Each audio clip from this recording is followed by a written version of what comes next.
అడవిలో ఒక సింహం ఉండేది. దానికి వయసు అయిపోయి తినడానికి తిండికి కూడా వేటాడడానికి ఓపిక లేక ఒక ప్లాన్ వేస్తుంది. కాకి సహాయంతో అడవి రాజు అయిన సింహానికి ఆరోగ్యం పాడైపోయింది, ఒంట్లో బాగోలేదు అని కాకితో అడవి మొత్తం దండోరా వేస్తుంది. అది విన్న మిగతా జంతువులు ఒక్కొక్కటిగా సింహాన్ని పలకరించడానికి సింహం గృహలోకి వస్తుంటాయి. అలా పలకరించడానికి వచ్చిన జంతువుని తినేసి ఆకలి తీర్చుకునేది ఆ సింహం. అలా రోజు ఏదో ఒక జంతువు సింహం గృహలోకి రావడం, సింహానికి వేటాడే అవసరం లేకుండా ఆహారం దొరకడం.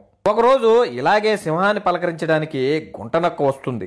సింహరాజా, సింహరాజా, నీ ఆరోగ్యం ఎలా ఉంది అని అడుగుతుంది. సింహం, ఏం బాగోలేదు, అయినా నన్ను చూడడానికి వచ్చినప్పుడు ఆ గుహ బయట ఉండి అడుగుతావే, గుహ లోపలికి రా, వచ్చి అడుగు, లోపలికి వచ్చి చూడొచ్చు కదా, నేను ఎలాగో బయటికి రాలేను అని అంటుంది సింహం.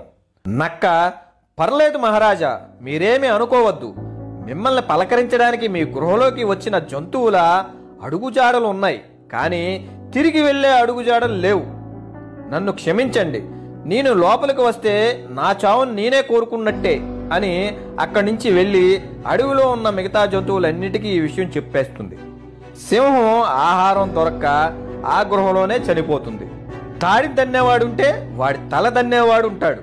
అతి తెలివి కొంత సమయం వరకే పనిచేస్తుంది, కానీ తెలివి ఎల్లవేళలా పనిచేస్తుంది, కాపాడుతుంది.